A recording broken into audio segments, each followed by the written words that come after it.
Bismillahirrahmanirrahim. Kita telah masuk pada beberapa episode tentang pelajaran-pelajaran yang bisa kita petik dari beberapa keluarga Nabi.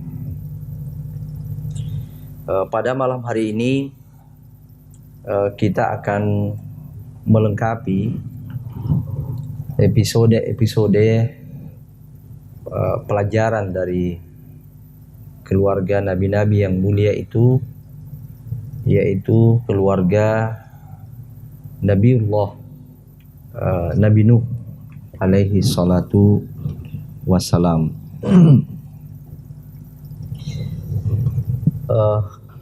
Keluarga Nabi Nuh ini sangat menarik untuk kita mengambil pelajaran pada malam hari ini, oleh karena keluarga Nabi Nuh ini memiliki istri yang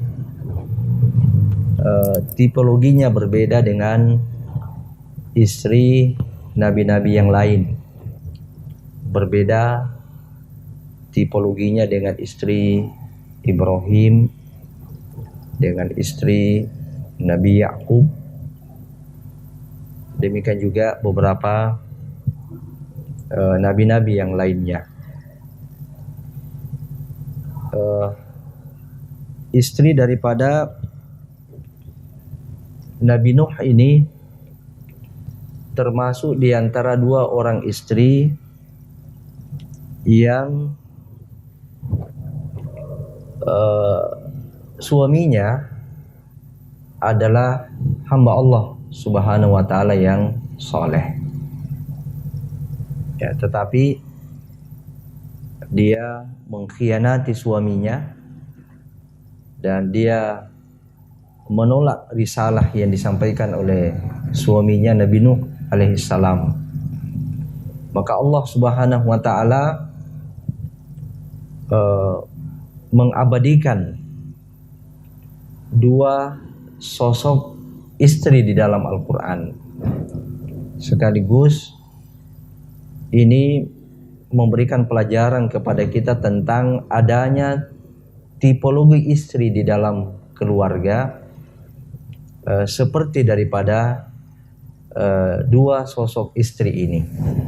Allah Subhanahu wa ta'ala berfirman di dalam surat At-Tahrim, a'udzubillahi minasyaitonir rajim. Daraballahu mathalan lil ladzina kafaru imra'ata Nuhin wa imra'ata Lut. Kanata tahta 'abdaini min ibadina shalihain fa khanatahuma falam yughniya anhuma minallahi syai'a wa qila dukhulan nar ma'ad dakhilin. Dan Allah Subhanahu wa ta'ala membuat perumpamaan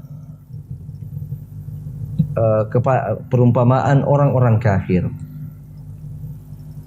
yaitu istri imra'ata Nuh wa imra'ata Lut, istri Nabi Nuh dan istri Nabi Lut. Keduanya ini di bawah pengendalian dan pengayoman suami-suami yang soleh, hamba Allah yang soleh, tetapi dia mengkhianati suami-suaminya itu. Ini yang saya katakan menarik, oleh karena hampir tidak masuk di dalam akal kita ada seorang istri atau ada dua orang istri yang kedua-duanya suaminya adalah suami yang soleh, hamba Allah Subhanahu wa ta'ala yang soleh, kemudian istrinya menjadi kafir. Bahkan disebutkan di dalam ayat itu wa qila dakhulan nara ma'ad dakhilin. Ya, demikian juga ini menarik untuk kita kaji pada malam hari ini, karena juga ternyata putra daripada Nabi Nuh ini juga kafir, tidak ikut kepada risalah yang disampaikan oleh ayahnya, ya sama dengan ibunya. Sebelum kita mencoba menarik beberapa pelajaran-pelajaran yang sangat berharga bagi kita sebagai keluarga-keluarga muslim, saya ingin mengantar terlebih dahulu mengenal sekilas tentang Nabi Nuh ini. Nabi Nuh ini adalah Rasul Allah Subhanahu wa taala yang pertama. Sebagaimana disebutkan di dalam hadis, ya, potongannya adalah ya Nuh anta awwalur rusuli ila ahlil ard wa sammakallahu abdan syakura. Wahai Nuh, engkau itu adalah rasul yang pertama di muka bumi ini. Kemudian Allah Subhanahu wa taala menggelarimu atau menamaimu dengan hamba yang bersyukur. Di dalam tafsir ini juga disebutkan di dalam surah Al-Isra ayat 3, innahu kana 'abdan syakura. Itu ulama menjelaskan bahwa Nabi Nuh ini memiliki kebiasaan yang selalu memuji Allah di dalam pada saat makan, pada saat berpakaian, pada saat minum, pada saat hendak tidur, dan di dalam seluruh aktivitasnya, sehingga Allah Subhanahu wa taala menggelarinya sebagai abdan syakura. Nah, kemudian Nuh ini lahir sepeninggal Adam. Jadi tidak ada nabi antara Adam dengan Nuh. Ya, jadi Nabi Nuh ini lahir itu sepeninggal Nabi Adam. Ya.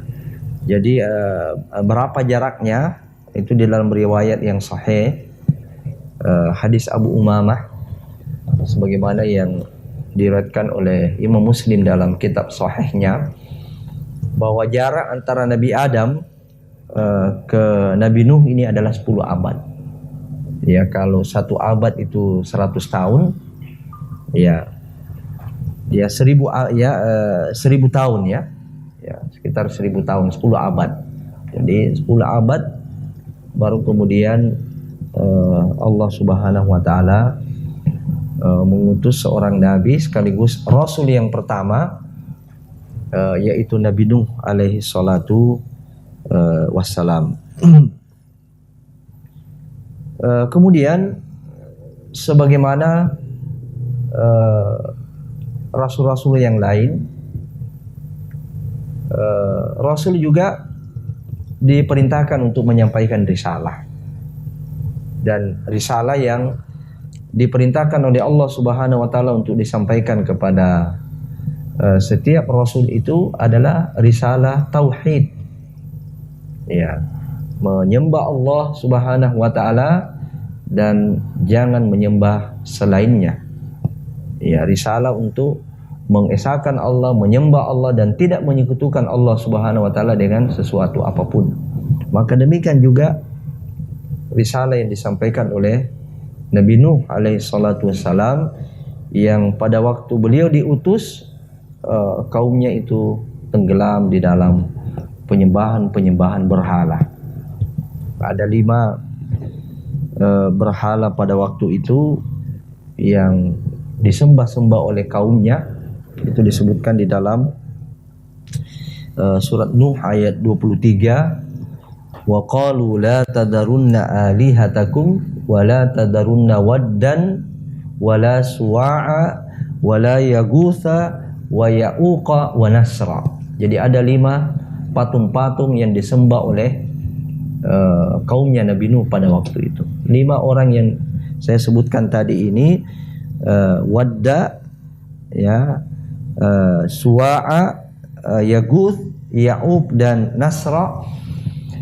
Ini semua sebenarnya adalah orang-orang yang soleh, yang karena terlalu tinggi penghormatan, penghargaan dan puji-pujian kepadanya, akhirnya kemudian dikultuskan sampai dibuat patung-patungnya dan disembah. Nah, maka inilah misi utama Nabi Nuh alaihi salatu wassalam diutus, yaitu bagaimana mengeluarkan umatnya dari penyembahan berhala ini.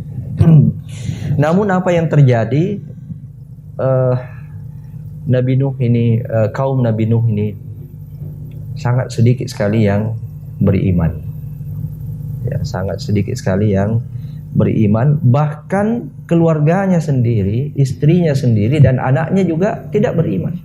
Tidak mengimani risalah yang disampaikan oleh ayahnya yang merupakan orang yang soleh, ya, Nabi Allah Subhanahu wa taala.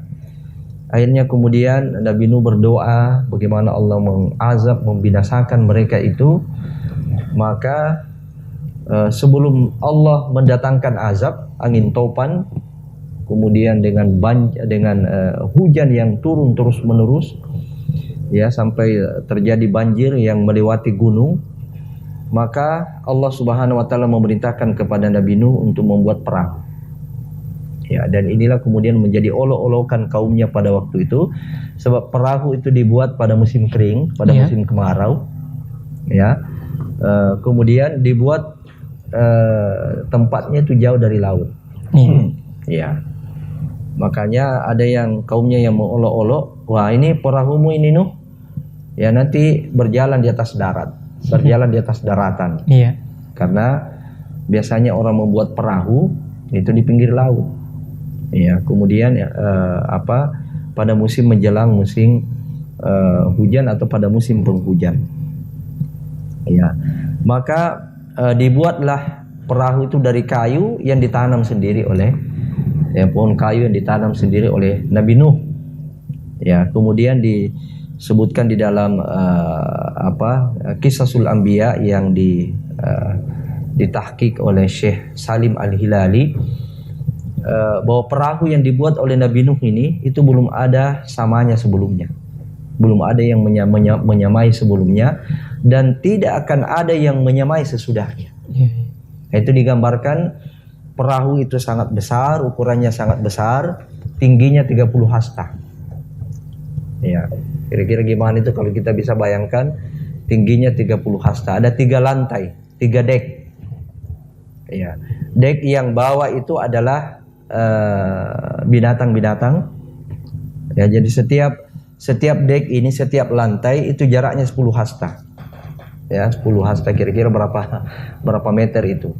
Ya, itu dek paling bawah adalah untuk binatang-binatang, kemudian dek tengah untuk manusia, dan dek paling atas untuk burung-burung. Ya. Maka kemudian datanglah banjir keras, datanglah hujan keras turun terus menerus. Akhirnya kemudian terjadilah, ya, diiringi dengan angin topan, dan terjadilah banjir, ya, dan banjir itu melewati gunung. Ya.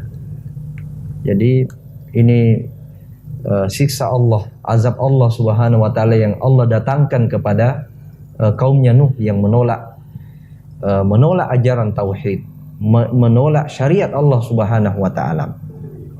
Ya, maka kemudian, ya, pada saat banjir yang dahsyat itu yang melewati gunung itu, Nabi Nuh masih sempat mengajak istrinya dan mengajak anaknya. Ya, wahai kesini nak, wahai kesini wahai istriku. Jika kamu tetap tidak mau mengikuti kami, maka kamu pasti akan tenggelam. Tapi tetap sang istri dan sang anak tidak mengindahkan panggilan dan seruan, bahkan diiringi dengan kasih sayang, seruan kasih sayang daripada sang suami yang soleh, Nabi Nuh alaihissalam. Akhirnya kemudian tenggelam, ya, tenggelam, dan yang selamat adalah Nabi Nuh dengan beberapa orang pengikutnya yang naik di atas perahu itu. Dan disinilah keajaiban, setelah hancur dan mati bergelimpangan semua kaumnya Nabi Nuh pada waktu itu. Ya, disebutkan di dalam surat Hud ayat 44, waqidal ma. Air itu jadi surut. Ya, tiba-tiba air itu menelan, tidak tiba-tiba bumi itu menelan air itu kembali. Kemudian hujan menghentikan langit menghentikan hujan. Ya. Nah, inilah pelajaran besar bagi kita ini, bahwa tidak mustahil ya azab Allah Subhanahu wa taala akan turun ketika kemusyrikan merajalela, kemaksiatan merajalela, kemudian dai mubalik selalu menyerukan ini, lalu kemudian tidak ada yang mengindahkan, maka boleh jadi azab Allah Subhanahu wa taala turun ya, mungkin tidak sama tetapi mirip dengan azab yang pernah didatangkan oleh Allah Subhanahu wa taala kepada kaum Nuh. Ya. Coba lihat gelombang tsunami yang pernah terjadi di Aceh, itu sudah cukup melululantahkan ya sebagian daripada daerah Nangro Aceh Darussalam ya. Itu belum azab seperti yang Allah Subhanahu wa taala datangkan kepada kepada kaumnya Nuh. Ya. Ada 4 pelajaran yang sangat penting dari beberapa pelajaran-pelajaran yang bisa kita petik dari keluarga Nuh ini. Yang pertama tadi itu adalah keluarga Nuh ini menggambarkan kepada kita tentang adanya tipologi istri ya dan tipologi anak yang suaminya soleh ya, suaminya adalah hamba Allah Subhanahu wa taala yang taat pada Allah Subhanahu wa taala, tetapi kemudian dia mengkhianati suaminya ya. Ini ya digambarkan tadi dalam surat Tahrim itu imra'ata Nuhin wa imra'ata Lut. Ya. Kedua orang istri ini, wanita ini berada di dalam pengayoman ya dua hamba Allah Subhanahu wa taala yang soleh, tapi mereka khianat. Ya. Ini menunjukkan kepada kita bahwa ada tipologi yang seperti ini. Ada keluarga-keluarga di dunia ini yang suaminya soleh, kemudian istrinya durhaka. Ya. Tetapi ya ini pelajaran kedua juga dari Nabi Nuh ini, bahwa beliau adalah orang yang memiliki kesabaran yang sangat tinggi ya, dengan penolakan kaumnya, termasuk kesabarannya menghadapi istri, menghadapi anak, kegigihannya untuk terus mengajak mereka kepada tauhid, mengajak mereka kepada kebaikan, ya bahkan kasih sayangnya ya sampai kemudian tidak mentalak. Ya, mungkin kalau suami-suami di zaman sekarang ini, kalau sudah ada suami-suami mungkin yang termasuk yang soleh, kalau sudah ada istri yang seperti ini, ya jalan pintasnya dicerai saja, ditalak saja. Kok masih banyak perempuan yang insya Allah beriman, ya masih bisa kita mencari wanita-wanita yang beriman. Tetapi kita lihat Nabi Nuh, dia tetap gigih terus mengajak sampai di saat-saat menjelang bumi pada saat itu ditenggelamkan, itu Nabi Nuh ya masih memanggil istrinya, masih mengajak anaknya untuk naik di atas kapal itu paling minimal ya, dan seterusnya, bagaimana bisa mengikuti risalah Allah Subhanahu wa taala. Kemudian pelajaran ketiga yang sangat berharga di sini, kita bisa mendapatkan pelajaran tentang hakikat keluarga atau keluarga yang hakiki menurut Islam. Ya, keluarga yang hakiki menurut Islam itu bukan hanya istri kita ya yang kita kawini, kita nikahi dengan cara yang sah. Ya, demikian juga keluarga kita itu bukan hanya anak ya yang lahir dari rahim istri kita. Ya, tetapi keluarga itu pada hakikatnya adalah mereka yang beriman. Ya, kalau suaminya itu beriman, ya, maka keluarga yang hakiki daripada sang suami yang beriman, sesuami yang soleh itu adalah istri yang solehah dan anak yang soleh.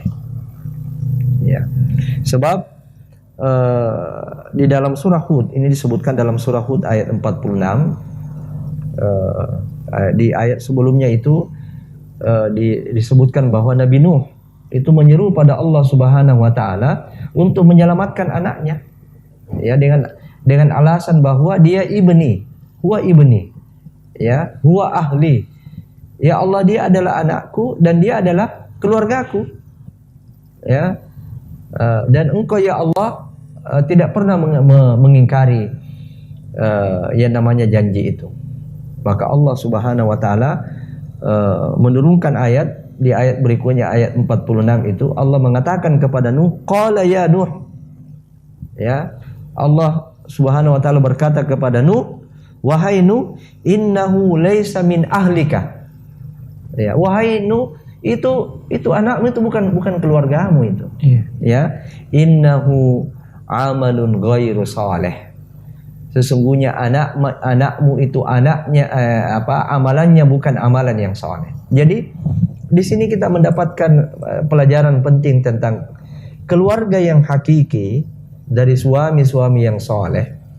Demikian juga sebaliknya, keluarga yang hakiki daripada istri-istri yang soleha, ya, itu adalah beriman, ya, beriman dan melakukan amal soleh.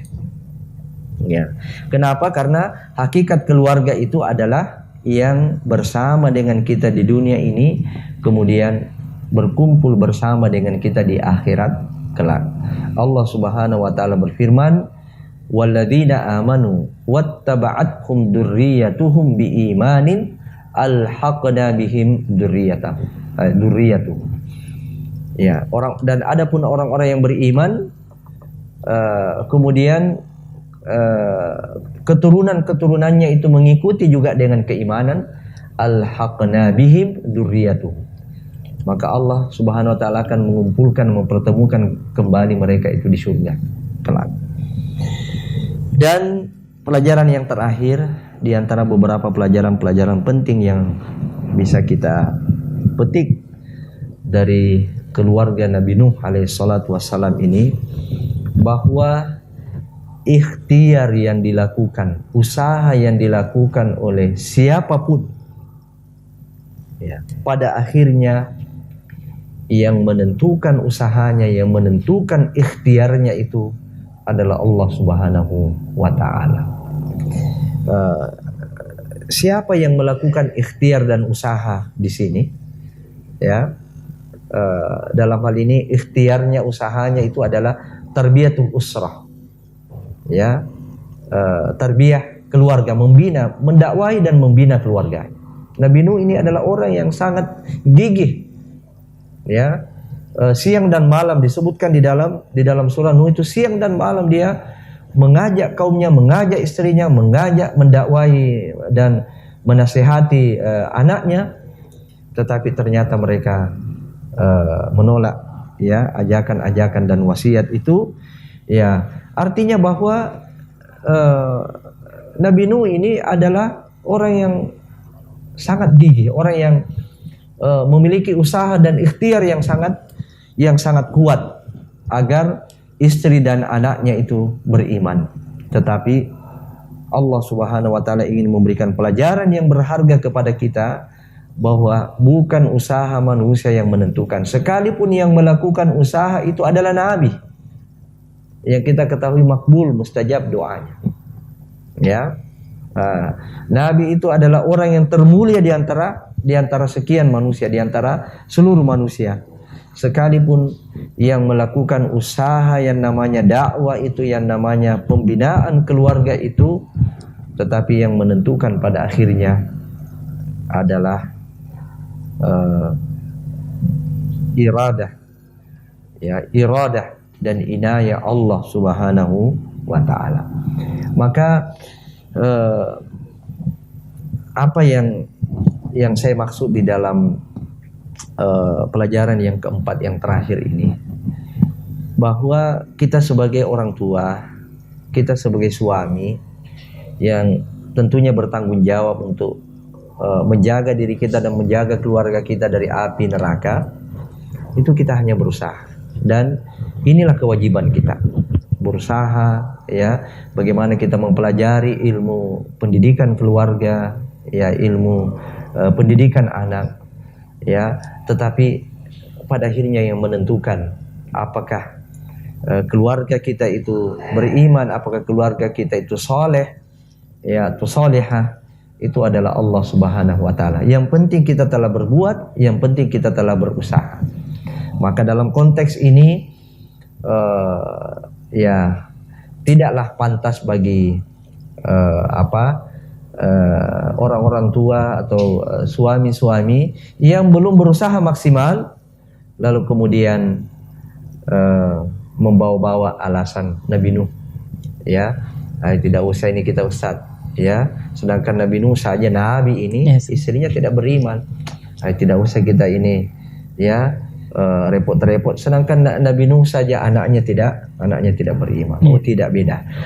Nabi Nuh ini telah berusaha, Nabi Nuh telah melakukan ikhtiar yang sungguh-sungguh, ya, ikhtiar yang mungkin boleh dikatakan sudah sempurna ikhtiarnya itu, tetapi Allah Subhanahu wa taala ingin membuktikan bahwa hidayah itu bukan di tangan manusia, ya, tetapi hidayah itu adalah di tangan Allah Subhanahu wa taala. Inilah pelajaran-pelajaran penting dan pelajaran berharga yang bisa kita petik dari sosok keluarga Nabi Nuh. Mudah-mudahan kita semua bisa mengambil faidah, ya, mengambil manfaat dari kisah ini.